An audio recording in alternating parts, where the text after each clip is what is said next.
I like to sing, dance, pretend, and I like to have fun.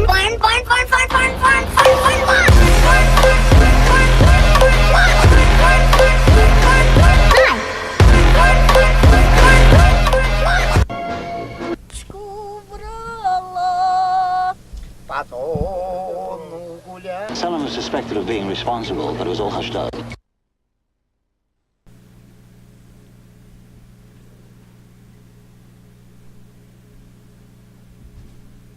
Hello, party people. You're here on Grand Theft Audio. This is Jake Belcher. As with me as always is my best friend Brant Thoman. You can't see him today like you could the last couple of weeks because hey, look, this company very, very cheap.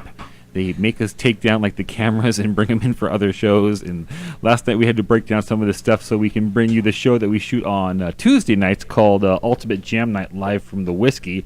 But then we came back today. We couldn't figure out how to get one of those cameras working again. So I don't know, guys. Like, get your shit together. Zeno.tv, the name that will stand the test of time. Yeah, the test of time. The test of time. How are you this week? That test is really, yeah. Yeah, it's like ooh. Hey, look, the owner, you're never gonna watch this because I know that you're just fucking not going to. But oh my god, guy. Brent, how are you this week, man? Getting by, my friend, getting by. Sure, sometimes that is what one has to do. That's exactly it. But did have a great time at the show last night. Sure, why don't you tell them what last night's theme was and the theme was Gone Wild, which was the ultimate. So I jam expected night. a lot of woo. Right. None. We were told that was originally intended as well. There were a lot of the dancers that were up there, so we were going to feature extra ladies. Yes. Same one as always. Hey, look, Olga Attacks is the normal go-go beautiful dancer. Beautiful. Thank you for being there all the time. I have no problem watching her every week. Love it. Sure. But to have a variety was something that I was like, ooh, the variety. That was definitely teased. That was teased to us, so it was a perk. Not that we didn't get some great stuff. Like Hal Sparks came out and he did some awesome tracks, all featuring the word wild in them to try to make up for the non-girls gone wild aspect of it.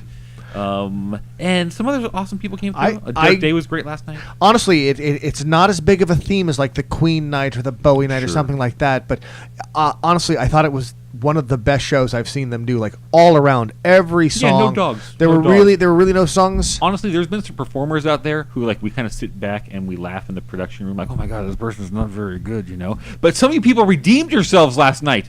Like you previously, last night, very good. So it was all around a home run. Okay, so before we get off the subject, and I actually want to put a shout out because I really enjoyed listening to them last night. The opening band, which was Big Rig Dollhouse, fucking amazing. I mean, and honestly, a tight like 6-song set in which it was all of maybe a minute at one point where they weren't just immediately playing a song. They really went out there and knocked out each song. They were great. All great. It's so great that case. So we've been doing this show for 6 months now. I haven't asked any of these people to come on and be a guest on this show, but actually asked them to come in and guest. So I think they'll be in 2 weeks, along with another guy, Derek Day. Yeah, so, I heard you making the arrangements last night. That he's going to be in. Another amazing performer who is just the energy and the performance that he puts on, especially when he gets into his guitar solos. Damn. So that'll be pretty awesome. He's got an announcement for his Coachella performance next weekend that he's going to make on our show here next week. So in some places they catch them doing some secret shows. So that'll be awesome. Before we move off the subject, though, they did announce what next week's episode is, and it's going to be awesome. We have in a reunion of a band that hasn't been together in 20-something years. They're called Sound Barrier. And they were a band with Corey Glover, the lead singer of Living Colour, and Tom Morello, the guitarist from Rage Against the Machine. So they're going to come out next week and play for the first time live together in a very long time. Yeah. And it looks awesome. It's Rock Has No Color night. Rock Has No Colors, what the evening's called. And there's all sorts of other people who are coming out. I believe Vernon Reid, the guitarist from Living Colour. So it's going to be crazy. And as always, the show's free. If you're here in LA, you can come out to the Whiskey. It's 10 p.m. on Tuesday nights. But you can also tune in here at Zeno.tv and watch what Brant and I produce out of the show and beam out into all you people in the rest of the world. Absolutely. If you can't make it there to the no cover, then tune in at Zeno.tv. Sure.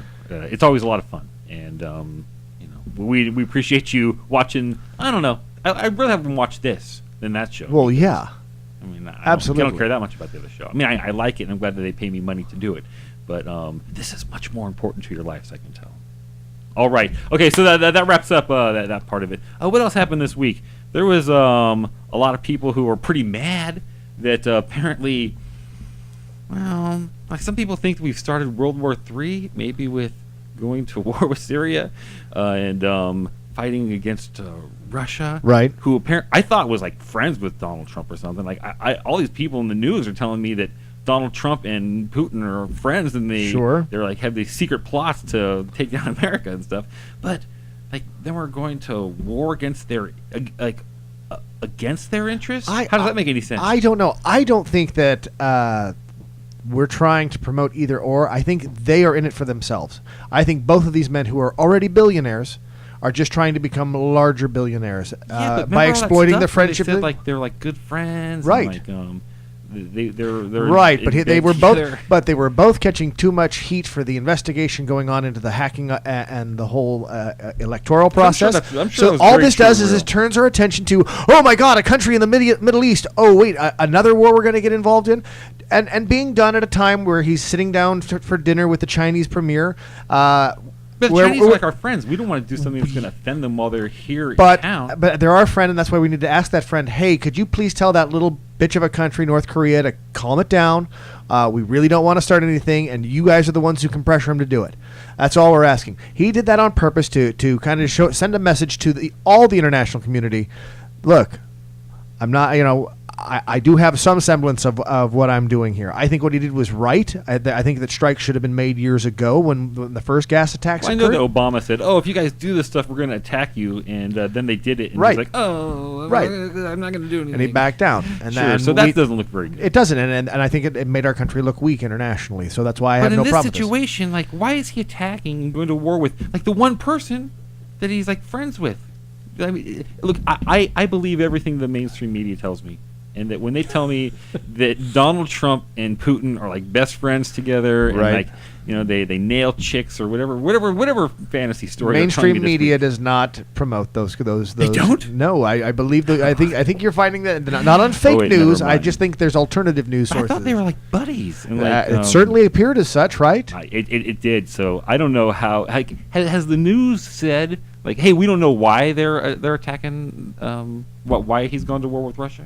He hasn't gone to war with Russia. Well, sure. He launched missiles at Syria. Like, who do you think like backed Syria? Like, who do you think Iran and it's Russia. That's Russia. Yeah, Iran and Russia. They both. But why is Iran in there? Here's Iran's part not even part of this story. No, but they are. I've never heard any story about how Donald Trump is friends with Iran. No. So like I don't. But you're asking who backs Syria. Those are the two bigger name countries. But one's an enemy and one's a frenemy. About Russia, and that's what the point is. You still decided to throw Iran in as the first point to try to like distract away from it. Here's what I'm saying.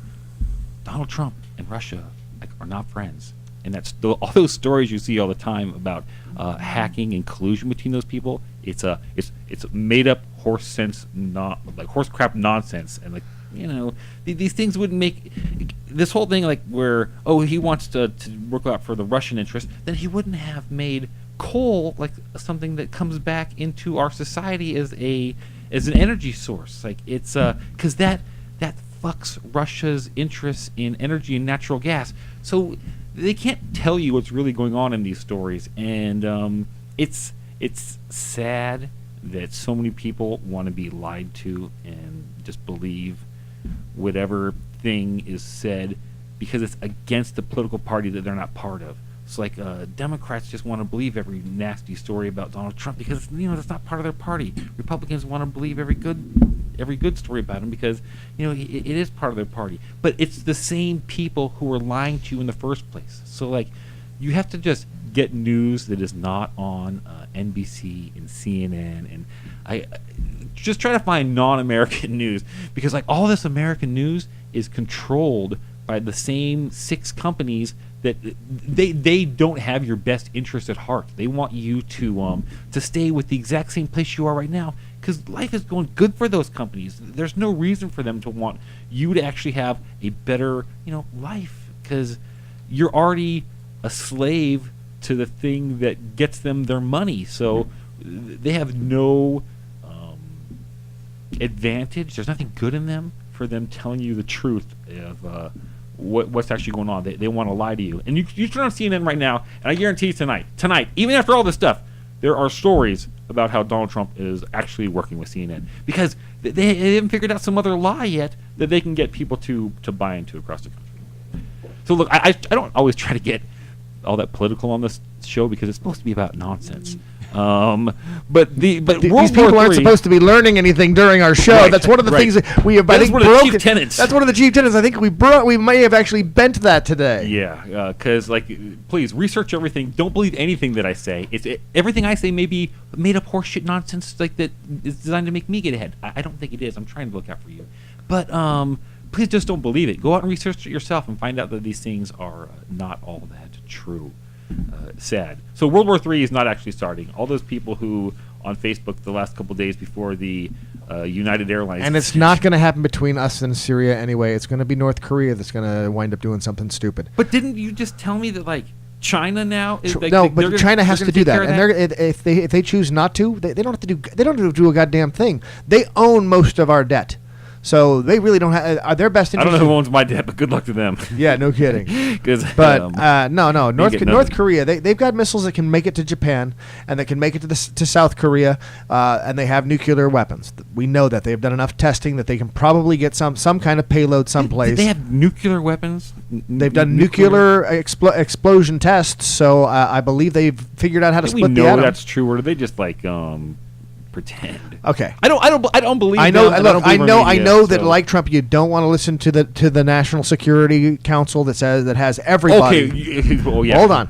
They have said that North Korea, has tested atomic weaponry. Okay. I mean that they've had those explosions in there. We've seen this for years. Our National Security Council says that. The CIA, and yes, I mean our military intelligence tells us this. And that's all part of it, right? I don't know, man. I don't trust any of these organizations. I really don't think that. I just have to have this idea that no one is really looking out for us at all. The whole thing is, once you become a general, then you have to make sure that war still happens. Otherwise, you don't have money for Christmas presents this year. Or once you become somebody who has to prescribe medications to people, you have to make sure that they keep taking those medications, even if they don't really need them. I read this study this week about how 80% of the people who go to the doctors, they go to a second doctor, get a literal different opinion. When someone goes to get a second opinion from a doctor, 80% of the time it is actual. I'm sure because each doctor is trying to make their money by promoting whatever drug they're getting paid to do. Yeah. So how are you supposed to believe that any of these people actually have your best interest at heart? Right. So if you are a doctor, you live in a world where people come in and they. Look, I'm really on some weird tangent. If you are a doctor, you live in some world where pharmaceutical companies come in and they buy you lunch every Thursday. They know that Omniprexin, which I don't know if that exists, but it probably does, and it makes your dick go when you want to go. Okay, so they just lie to you about what these things do, and then they go out to doctors and they give them money to try to get them to prescribe them to people when they don't even really need them. Right. Brent's telling me I have to go to break. Yes. And I have a guest who's sitting here that I totally want to get into. But I'm also trying to push for that. I know, but the music's being turned up louder and louder, I also said I don't do a lot of political important stuff on here. Then that's all we did in the first segment. But maybe we'll come back and get into some of the stuff on the backside. Look, I'm going to point it out here just to prove that he's here. This is Mike Siegel. Hey, come on, just show him. That's Mike. Hi, everybody. Okay, look, on this break, you're going to learn about some Zuna.tv programming. Ignore that. Go to funnymike.com right now. You have 2 minutes so that you can learn about our next guest, and then you can be just as prepared as I am. So go check it out, guys. Funnymike.com, and ignore these commercials. Ignore them. Ugh. Oh, Russia.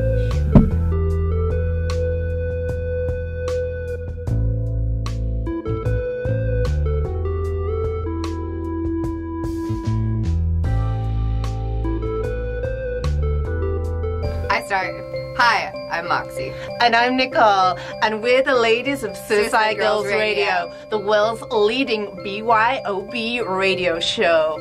Pour a glass of your favorite tipple and tune in on Wednesday nights between 8 and 9 p.m. as we discuss life, liberty, and the pursuit of free nipples. Or just flash it would be kind of funny, wouldn't it? People think flashing your tits is easy, right? And it's actually kind of hard. And it's Mary Carey, of course, politically naughty with Mary Carey. I'm always naughty. I'm always politically. My behavior is always politically naughty. I'm never politically correct. Dr. Drew, hi. Oh, I'm so. Hey guys, how are you? It's all teary-eyed, Doctor. I know. She wished she could live at rehab. But only if Dr. Drew's there. Obviously, if someone like, because a little too groping might be inappropriate. But I like the flirting and stuff. When I walked in, you shoved my head in your.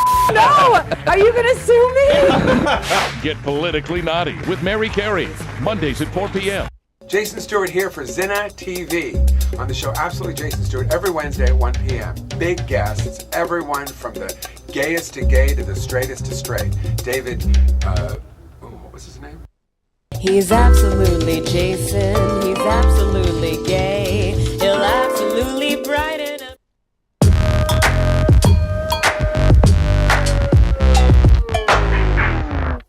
Hi, I'm Rob Schneider. Hey guys, what's up? This is Matt McAndrew. Hey everyone, I'm Tyler Oakley. And I'm Corey Cool. Hi, I'm Martha Madison. This is Slink Johnson, aka Black Jesus, BKA Godzilla Lungs. Hello, I'm Eric Roberts. Yeah, what's up? This is Craig Wayans. Hi, this is Brad Williams, and as you can tell, I have never gotten high. Speedy Don. And I am the fabulous Stephen King. What's good? It's your boy Marcus Park, man. We keeping it lit. I'm Money B. What's up, y'all? This is Crazy Bone in the building. And it's your boy Street Symphony. And you're watching.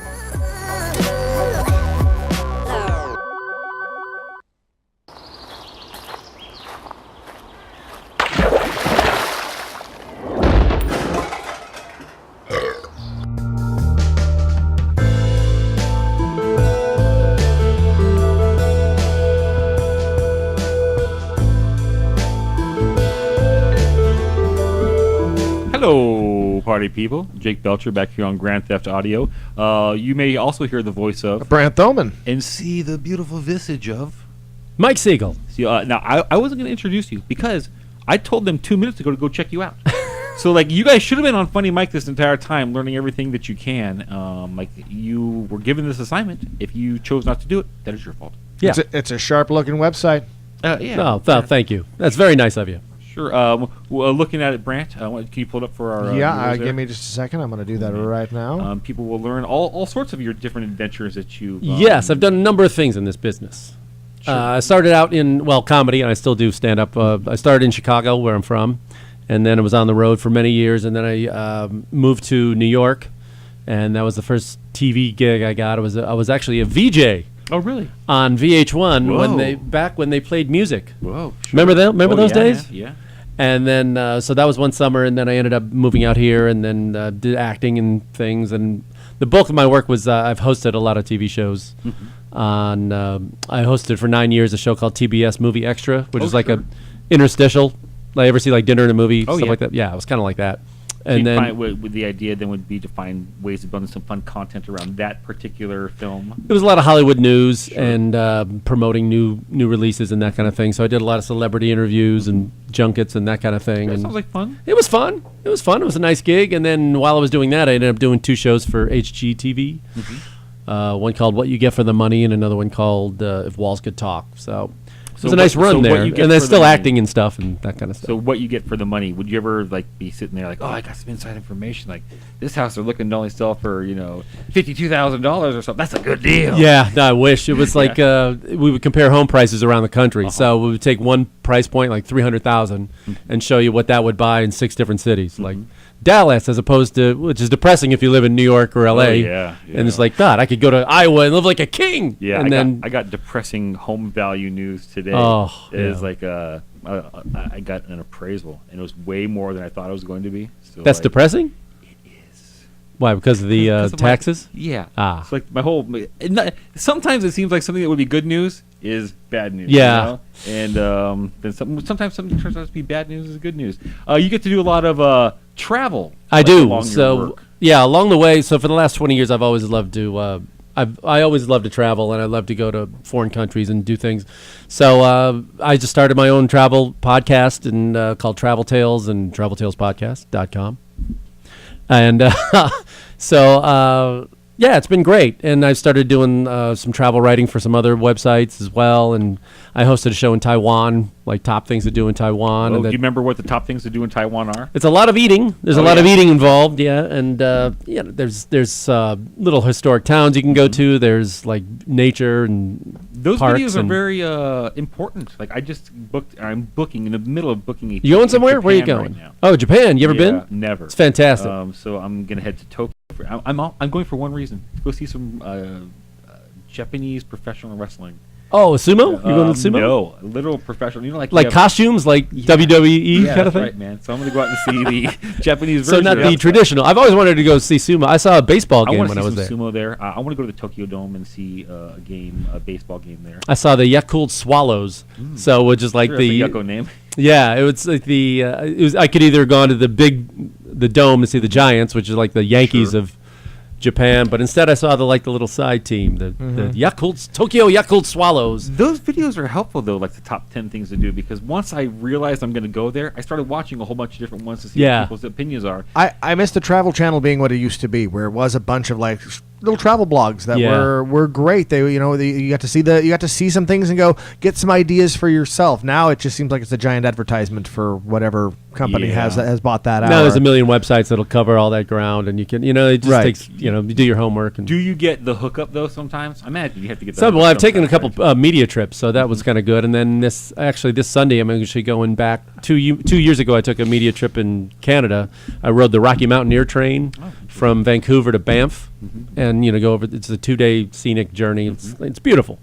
And they brought me back. I'm going next week as a brand ambassador, so they're paying me to shoot. I'm going to shoot some video and blog and do some stuff for them. Feel pretty nice. It's nice, I always dreamed I wanted to be paid to travel to go to these places, and I am.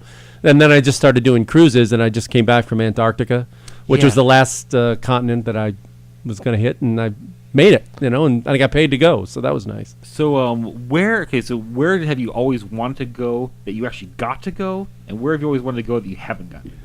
Antarctica was a big one, and so did you get to see penguins and stuff? Tons of penguins, tons of them. I just posted a video yesterday. I'm gonna do a series of them, but my first one I just put up yesterday. A lot of penguins. Part one. Part one. I think we're actually gonna plan on showing it. At the really? Segment 3. Oh, okay. Just to kind of, or at least a taste of it. Just me kind of horsing around with these penguins, and they are everywhere. A lot of seals. The penguin guano does not smell good. Whoa. Yeah. You don't see that in surf shops. But a lot of the cruise ships don't go. You can't go if they're over 500 passengers. You can't get off and step on the ground, and it's really protected. So it was a 450 passenger boat. This is a high-end cruise line, Seabourn, which was really nice. I mean, this is big dough. This is big money, people. Man. I mean, Newt Gingrich was on with his wife. Whoa. So that was give you the kind of idea of. Not usually the crowd I hang out with. I for a little while I had to. I don't want to say the rich people I had to live with, but I had to live with some rich people for a little while that went on vacation a lot. They would get these things from like Viking cruise lines. Oh, the river cruises, yeah. Like every week, like they would get a catalog. This thing was like a half-inch thick or an inch long thick. They'd send it to them every week. Yeah. So I'm like, that'd cost a lot of money to just print that, let alone mail it. And then I finally found out these people are paying $30,000-$40,000 for a cruise, and I'm like, oh man, I just saved up $299 for a weekend cruise. Oh my God, on the Princess. Some of the high end ones. I did one. Seabourn is one, and then another one called Crystal. I did in France. I met the ship there, which was great. I met the ship in Bordeaux, and we went around the Normandy coast up to London, and then to Antwerp, and then Amsterdam, and it was great. And it was just sitting down, just looking at that itinerary, let alone the trip. Yeah, just knowing that I get to go here and then there and then there. And they pay my air too. So and I asked them, it's like, wait a minute, it's going to drop me off at Amsterdam. I hadn't been there in 20 years, and can I just stay? Can you fly me back a couple weeks later, and I'm going to go through Europe? And they looked at, you just as long as you leave from Amsterdam. And I was like, well, hell, you could get a flight to anywhere in Europe from Amsterdam and back, for nothing. So how was your time in Amsterdam? It was great. Well, Amsterdam, I would spend a couple. I hadn't been there since I was 21, which was a long time ago. Sure. And probably at a time when it was a lot more fun at 21. Probably at a time you're willing to take advantage of maybe some of the looser rules of Amsterdam. Yeah, that's not my scene as much anymore. Sure, You know, there's a adult lot of young happens. dudes just like in bachelor parties and just people puking on the streets and that kind of stuff. And I'm not a real hooker kind of guy. You know, I try not to judge, but Sure. I see sex tourism all over the world. That exists, dude. That exists everywhere. You know, I've been to Thailand like 4 times. I did. Yeah, that exists very strongly. It's there. huge, and even in Cuba and stuff like that, you see it everywhere. It's just like packs of white dudes and on sex trips, and yeah, it's a fact of life. Yeah, it really does Yeah. exist, man. I had this coworker. I'm gonna tell you a terrible story before we go off to break. Okay? Oh, good. I like terrible stories. Terrible stories are the best. Love them. I had this coworker. I don't even care. I think he died of AIDS. Eventually, now he's dead. Well, now you brought the story down. Well, no. In the end, you're gonna be like, "Thank God that guy died of AIDS." Okay, because he was in the worst industry that exists in America. It's called petitioning. Petitioning, we go out onto the streets and we beg you for your signature to get something onto a ballot. Oh man, you can make a lot of money as a real scumbag at it. Yeah, that's bad. Yeah, so like this guy would go out and we would make $6 a signature to legalize marijuana, or we'd make $5 a signature to bring Indian gambling to the state of California. So we were raking in money, okay? And we would lie to people what it was about. But like everyone had their own motivation for like what was going on there. You would lie to people about what? I mean, look, it eventually had to get onto the ballot, and people had to make an informed decision as to what they were voting on. But I would be like, do you think Indians should have rights? Well, of course. Well, then sign this. I wouldn't say like this is to make gambling it so, rights. Yeah, that's right. So like you just have to reframe what the argument is into something that sounds more palatable to people. Like, should doctors be able to keep medicine away from you? Well, no. Well, then sign this, and we'll have medical marijuana. Was it literally like $5 a signature? Literally, I've made $12 a signature for some things. That's high. That was for stem cell research. That was to outlaw stem cell research. Which I believe in stem cell research. But at $12 a signature, yeah, fuck it, it's going down. I could for go to $12 a signature. Best Buy, and I can pick up 100 signatures in an hour with people walking by. I mean, wow. Okay, look, it was full of drug addicts and the worst people in the world, but Carmine was the worst of them. Okay, because Carmine was like a sex tourist guy that would go down to like Malaysia, right? And he had like slaves down there where he had somebody that would bring him a new girl, and he would pay them $4. So he'd be like, I'm having sex with 12-year-olds for less than like a signature. So but then he got AIDS and died. So that's good. Sues him right. Yeah. But I would see that in other countries. But it's like I never got that thing of like you'd leave your morals once you get off the plane. You know, you're either cool with it or not. You're either okay with like buying a human being, or you're not. And it's not the price point that's my big thing. It's like, normally I'd love to buy a human being, but at these prices, I can't afford not to. I get what you're saying. You know what I mean? It's just that I live in L.A. I can buy Asian hookers here. Very expensive. Yeah, but it's not the price that's stopping me. But you know what I mean? It's not that. It's just I'm not cool with it. Literally, though, right now in the world, there's more people who've been auctioned off, like at a slave auction, right now than have ever existed in the history of mankind. Because the rest of the world is not caught up to America. But we're terrible. So hey, we're gonna go to break. We're gonna come back to this side with some more nonsense. Thank you for being here. And, sure. We'll be back.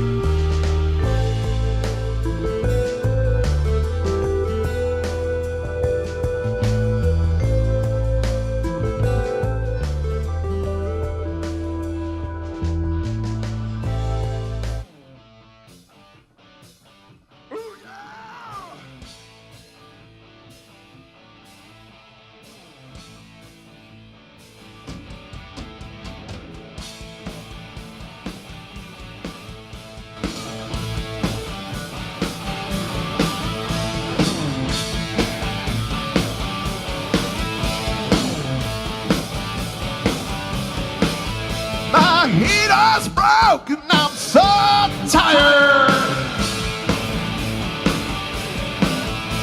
I need your fuel to build my fire.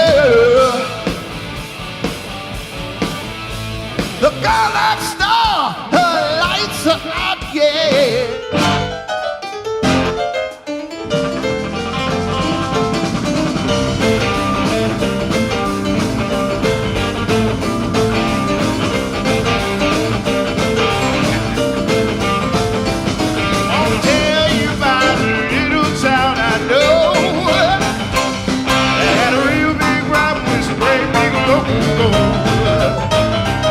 No Ryan O'Neill from the Busboys, and we are live on Zinna.tv, coming to you from the world famous Whiskey A Go Go.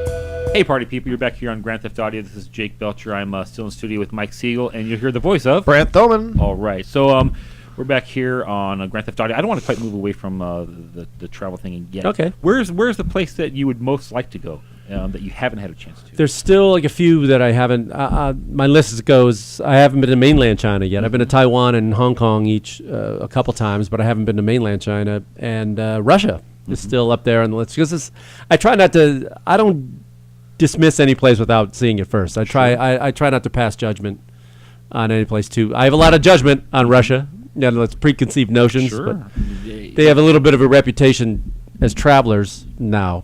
Them and the Chinese have started to really get around the world. You know, it's like new money. You know, so I cut them some slack in the fact that you know, they haven't.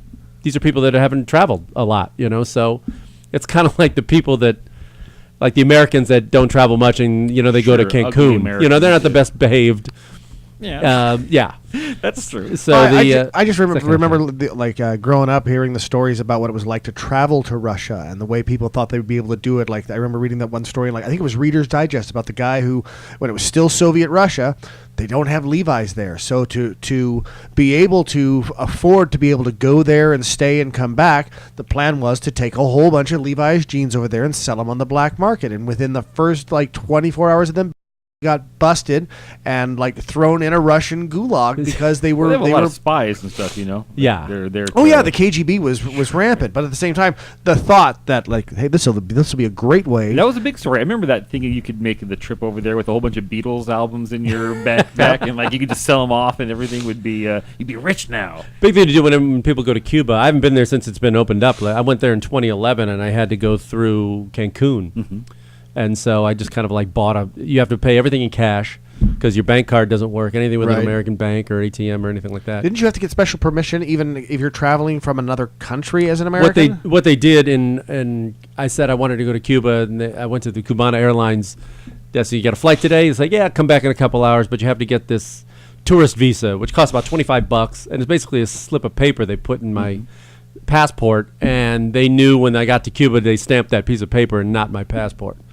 So the thing I was worried about though is when I got back I flew back to Cancun, I now had 2 entry stamps 3 days apart into Mexico. Sure. And I was hoping nobody was going to notice that, but they didn't care. In Mexico, they didn't care at all. Now I haven't been back since it's opened up, but it was just fascinating. I only spent 3 nights in Havana, and to go to a place where there's no advertising. You tell them you were Canadian? Yeah, no. They don't care. Okay, they see Americans all the time. I mean, they take American dollars and. Oh yeah, they love them. They had 2 forms. It was the only place I've been. They had 2 forms of currency. They have the normal peso that the people get, and then they have a convertible dollar, which is basically what the tourists get, and it's pegged 1-to-1 with the U.S. dollar. So we would get these. Kind of like Disney dollars? Yeah, we would get these dollars that the people don't get. Take some Fidel dollars. And they can't, because the people are they're really poor. And it's kind of like almost food stamps to them, their money. So, but if you can go to the places where they go, I mean, you got more money than everyone, you know, but they can't afford to eat at the places most tourists would go. But I mean, it just strips away a lot of I didn't know what to expect, but I mean, there's people there's Europeans everywhere. There's tons of everybody but us. There was, you know, just because it's been open forever. I mean, you could go. It's like everybody's really poor, but they make the best of what they have, you know. And then you just started to realize that the embargo has just been the dumbest policy forever. It's just like, okay, well, Castro's been running it for 50 years. They're still around. Well, Fidel was when I was there. It's still communist. People are really poor. Who won here? You know, it's just like, open it up. Let them, you know. Right. Sure. And in almost all these situations, people don't win. And the whole thing is I'm not going to get back into the same thing I was on before. I'm against everything. But oh, man. Well, I have a old Cuban uncle in Miami, and it's still that generation that's still like, no, fuck Castro, but the young people don't they give a haven't been shit. fucked by him, you know? Yeah, Like I mean, he has a little beef, but their Thanksgiving dinner's been fucked because they've had to listen to Grandpa complain about it. But other than that, like there's been no ramifications to their life. But it's also Florida, and it's a swing state, and every vote counts there. We learned with the hanging Chad. So if they were in Florida, the Cuban community is very small. I mean, in terms of Latino immigrants, I think they only make up like 2% of U.S. Right, but but in Miami, but in Miami, I mean, they're the largest one. But every vote counts in Florida, and swinging that. So as opposed to the Armenians here, which have been trying to get an apology out of Turkey for for the genocide, that's never happened, and still can't get it because their vote is a drop in the bucket in California. Right. So they should move to Pennsylvania, Ohio, or Miami. They'd be powerful in Minnesota or something. Exactly. Go to a swing state if you want your voice heard by the president, at least. I think. But they sit here, they sit in California, and think, hey, it's the biggest state. That means it's got the biggest influence. Not in our form of government. Right. The larger you are, it really doesn't. They're not dumb people. Armenians are very smart, and there's no other place that's good to live. I mean, this is the best. Like, why would anybody else want to live anywhere else? Like, I was thinking about it on the way. You mean California or the U.S.? Well, I mean, like both. Okay, I'll honestly draw it even farther, man. Like, I feel super lucky to be living in Los Angeles, and that there's. I've been to places that maybe had a better sunset, or places that maybe had like some better octopus or something. But all in all, like every day here is a crazy adventure, and you just never. Like I was driving down here today, coming down Glendale Boulevard, and there is a violinist in the middle of the street, like just beautifully playing violin as he goes by. Like where else are you gonna get that type of stuff around you all the time? I mean, in New York, I saw a lot of that, right? Too. I mean, you see it in the driving in New York, like not driving. I mean, you would see it in the subway or just on the city. There's a lot more human contact. And I have a thing against New York. I hate that you people go to bed so goddamn early, because there's all these experts who live in New York like that.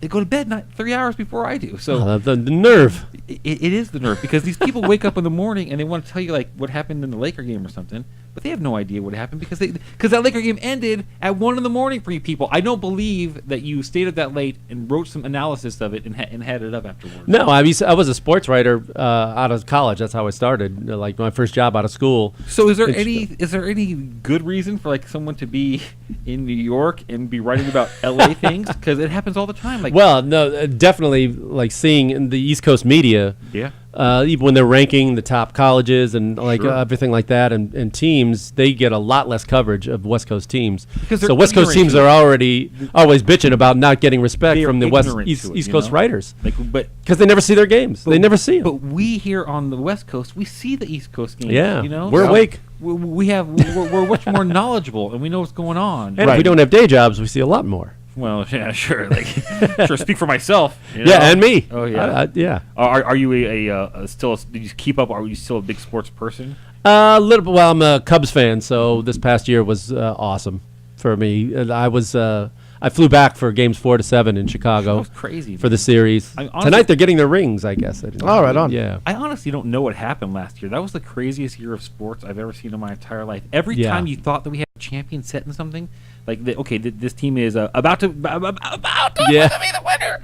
Like, it would come, and then at the end, it'd be the other team, like, over and over again. In the Super Bowl. Yeah, the NBA Finals. It totally looked like Golden State was going to win that, and then Cleveland somehow turned it around, and Chicago has been mentioned. I mean, they were out, right? I mean, like those were cold times. It was rough, man. And then but then just flip it around. And it's just like the election, like with the election was one of the bigger ones. Yeah, I mean, really, like there's some weird glitch in the Matrix thing that's happening that makes us keep thinking we're getting to the point where like we have a thing, and then at the end they go, nope. Like here it comes. Well, I will say with the election though, I was in. I've been seeing people were asking me, especially LA people. They were saying, "Oh, there's no way Trump could win." No way. I'll go. You know what? I've been doing comedy around this country a long time. Just take a drive. You don't have to go far. Just nothing surprises me. And I was especially traveling through Europe in the last 5 years. There's been a right-wing wave sweeping across Europe especially the last few, usually in response to the refugee crisis. I mean, people are just turning, and they turn on the refugees and blame them. And so the nationalist fronts in a lot of countries have gained a lot of ground. Hungary elected somebody who's really right wing. Croatia had hit it, and I was there. I was in Amsterdam during the Brexit vote, and my friends in London, it's like, it's never going to happen. Mm-hmm. And when it did, and that was like the really kind of a canary in a coal mine for me. It was like, oh man, the Trump thing said, oh, it can happen. Sure. Absolutely can happen. And it didn't surprise. I mean, I was disappointed, but it didn't surprise me at all. And people were a lot more shocked here. And I go, no. Brant and I were out producing a show that night at the Whiskey, and to watch all these real liberal rock and rollers who were like they knew it was going to be Hillary Clinton. They have watched their night just crumble around them and still try to go on and put on a show. Oh, mwah! Yeah. Okay, we're going to break, guys. So come back on the other side, and we're going to do what we usually like to do. We're going to take a look at some holidays and see what's going on that we're supposed to be celebrating today. So there's holidays? I know, like Siblings Week was this week. Oh, right. Okay. Sorry, I interrupted you. Easter.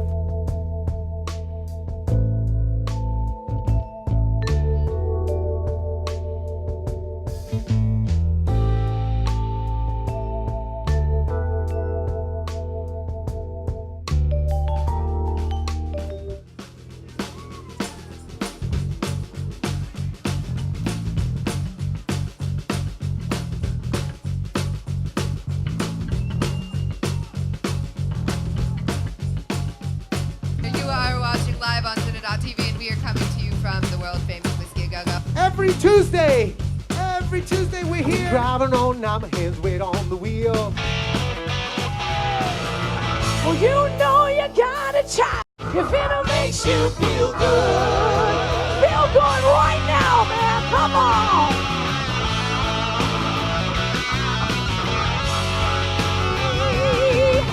You're a heartbreaker, dream maker, love taker, nothing that's all right with me. You're a heartbreaker, dream maker, love taker, nothing that's all right.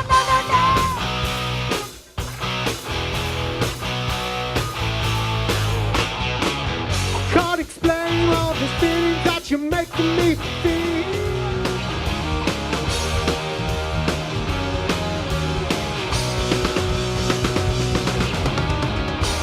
I really love you, baby. I love you. Oh, I love you. Baby, I love you. I start.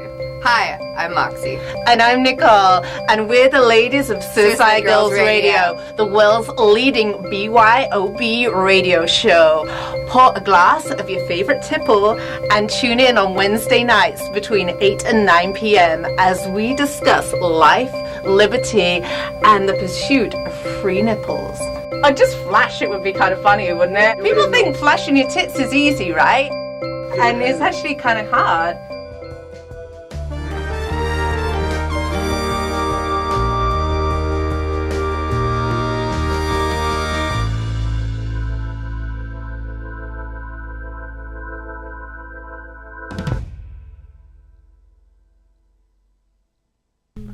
Hey, Jake Belcher back here on Grand Theft Audio, Brent Thoman, Mike Siegel. So we're just talking about sidetrack before we get into this. We're talking about some of the things we've got to do because of our podcast and stuff. Mm-hmm. What's the coolest thing you've got to do because of your doing your podcast? I actually, for another site that doesn't exist anymore, Jet Set Extra, I went to Thailand twice. First time was to do a sword fighting school and a Muay Thai boxing school. Punches, kicks? Yeah, punches, kicks, the whole deal. Wow. I wasn't. I went with like an actual boxer, Sure. but he did the hardcore stuff. But, they kind of talked me through it. And there was a big ceremony that they all take place in. And that was really cool. And then I went back a year later to do a golf tour. So I golfed for that's fun. Free in Pattaya, Thailand, and talk about sex tourism down there. That was a big place. That's their dealio. Yeah, Sure. but the great golf courses, and the caddies are like these. They're all women that wear these little matching outfits, and they don't carry the bag, but they drive the cart and do everything else. And they were great. It was really so it's cool. more of a chauffeur. It's like a golf chauffeur than a But they'll do everything. They would tend the tee. Oh no, of course. But at the main thing they're doing is driving you wherever you go to. They drive it. Nice. And they keep score. I was like, don't keep my score. Do you think it's probably because maybe their men don't trust them to analyze the golf course and feel like, I think you should use a 5-iron from here? Yeah. Did they? I can't imagine they provided that part of the service, right? They bring out the little measuring thing and they. Oh see yeah, how they give far you they are. yardage and everything. Whoa! Oh yeah, they know everything. Wow. No, they're still caddies. They're but still caddies. I'm Yeah, that's fucking part of the impressed. deal. That was I'm my impressed. first job ever. I've never had a caddy, so I've only. I learned never. from That was the movies. first time I had one. Yeah. When I was 15, I was a caddy, and I always vowed like one day I'm gonna have my own caddy, and this was the closest I came. Whoa. But I didn't know it was gonna be in Thailand with a woman driving the cart in a cute little outfit. But it was cool though. That was one of the cooler ones I've done. I'll say the coolest thing we've got to do. I'll speak for Brant on this one. Mhm. And if it's something else, I'd be pretty shocked. We got to go on a Zeppelin ride. Yep. So we got to go down and ride a Zeppelin around. That's and, cool. Yeah. So like different than a blimp. How is it different than a blimp? The structure, right? Okay, well, it's a rigid air machine, so it's got a framework, and then the fabric goes over that, and that's filled with helium.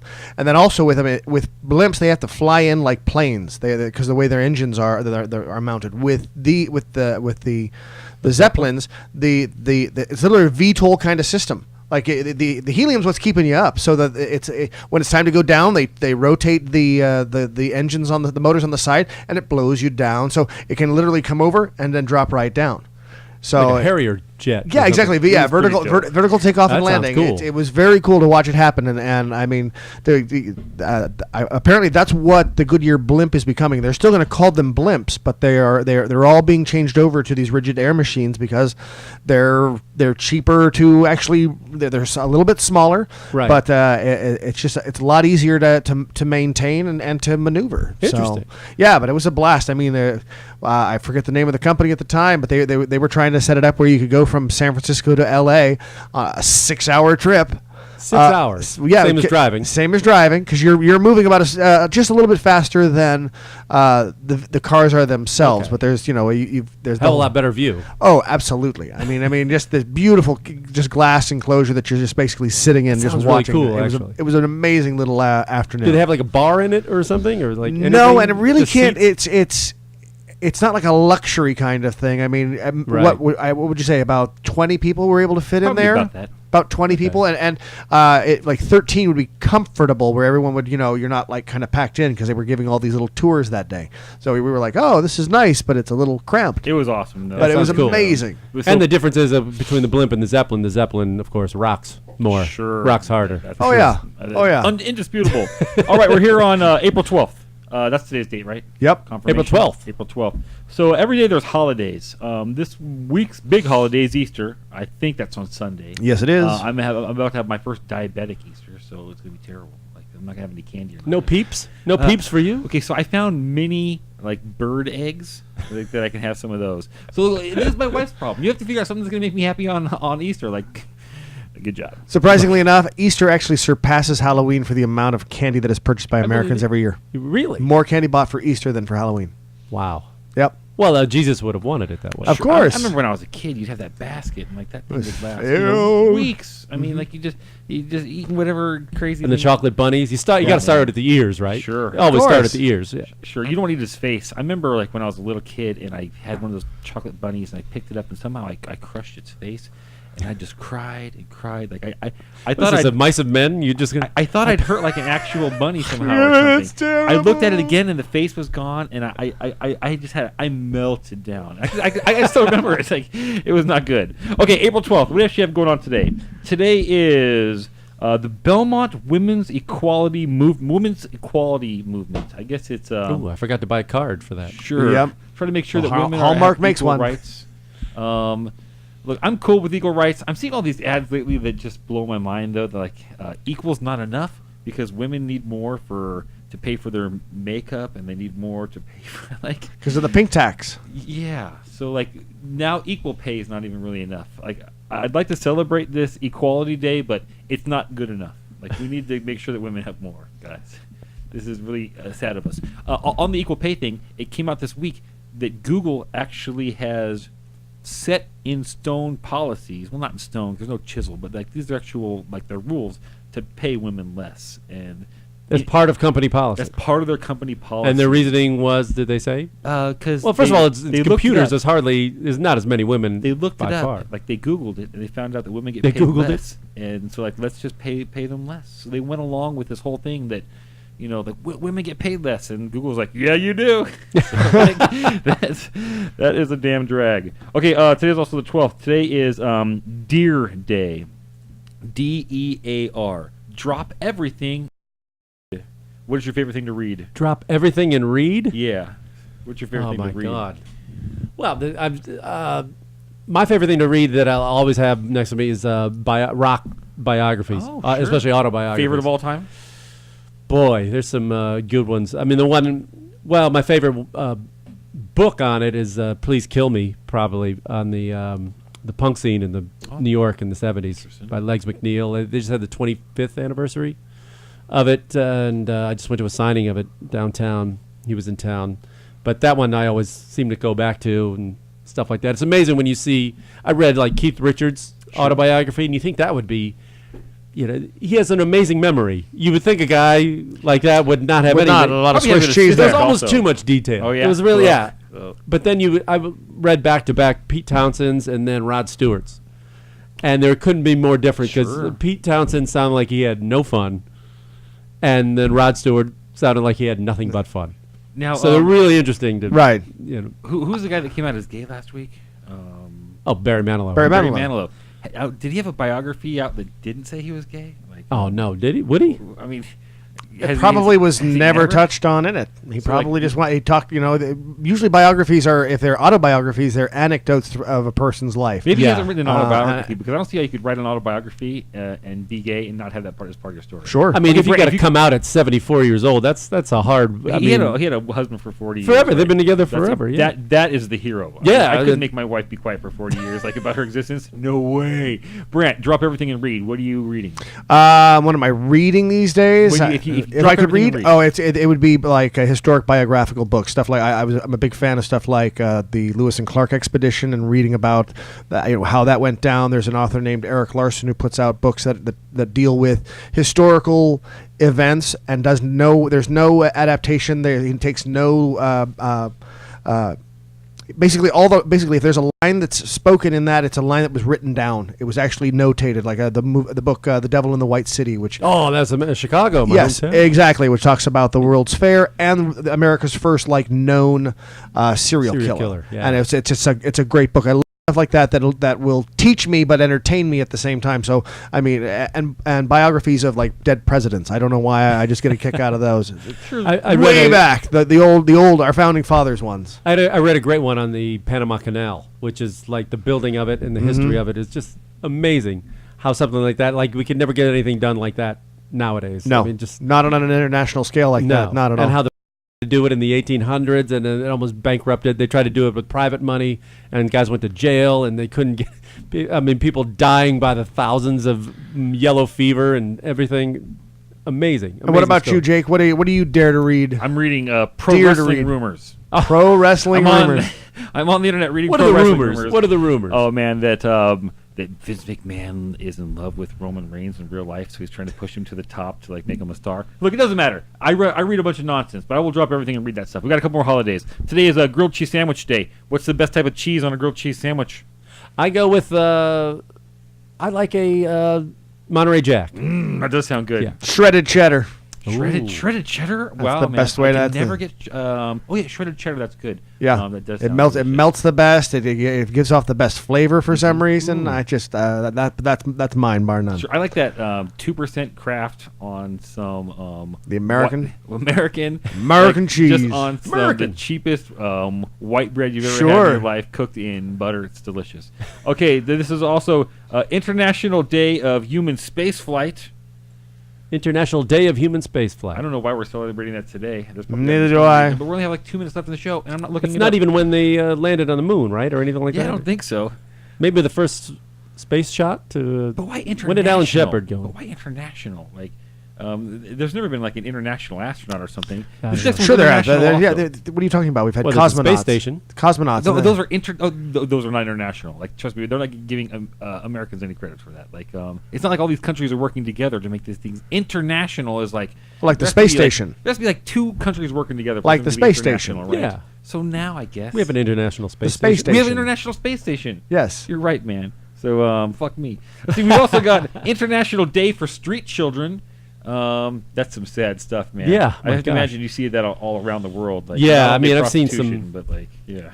I had a story that I ran into. I was in Laos, in this little town called Luang Prabang in Laos that has become like a big kind of backpacker stop. And I ran into this guy who was just a fellow American, and he was been traveling solo for months, and he had decided to do a good deed in every town he went to. Like there, he was helping out the local Buddhist monks and building a garden or something like that. Really admirable, thing to do. And he had so he was telling me about all these places he had gone, and then just out of nowhere, he just went, "Yeah." And I bought a girl in Cambodia, and it was like, come again? And he found this family that they owed a debt, and they couldn't pay it off. And the guy they owed the debt to came and took their 14-year-old daughter away. And he tracked her down and to the capital and brought her back. Wow. And I said, well, how much was the debt? And he said, well, in American dollars, he says about $42. Oh my God! Wow. So if you're wondering what the Blue Book value of a teenage girl in Cambodia, that was street children. It's $42. So makes you appreciate a lot. Man, I remember when I was probably about 8 years old, coming through the border in Mexico, and like all these children are like chiclets, and I thought that she was hilarious because like their life sucked. But now I look at it and I feel very bad for those feelings. International Street Children. I don't know what to do about to make you guys better, but very sad. Okay, we got like two more left. National Bookmobile Day. National Bookmobile Day. Great. They still have the Bookmobile? I know. Like we don't live, Can they have a Kindle Mobile now or something? That should be there. That's what the internet is, I guess. Yeah. Sure. I remember they brought the Bookmobile like to lock into our elementary school, and you get in there like the book fair.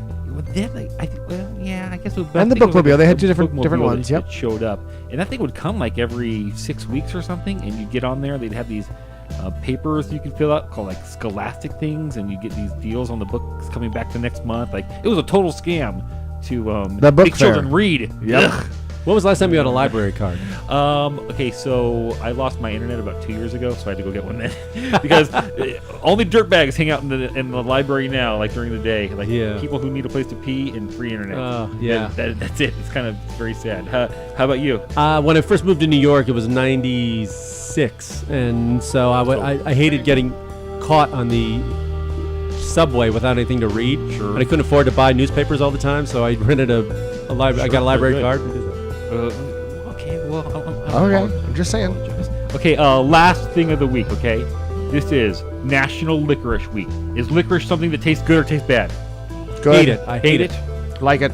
Love it. Licorice is delicious. Red or black? Black, man. Like really? I don't You're that consider guy. red to be licorice. I consider red to be like a cherry tape. You're not a Red Vines guy. At the movies, I can do that. Okay, so we went long this week, guys. Thank you so much for tuning in. Please go check out funnymike.com. Learn more about our guest here. Brant, thank you so much for manning the board for us. You're welcome. Longer than normal. As for me, please check out jakeshow.com, and thank you guys. Bye.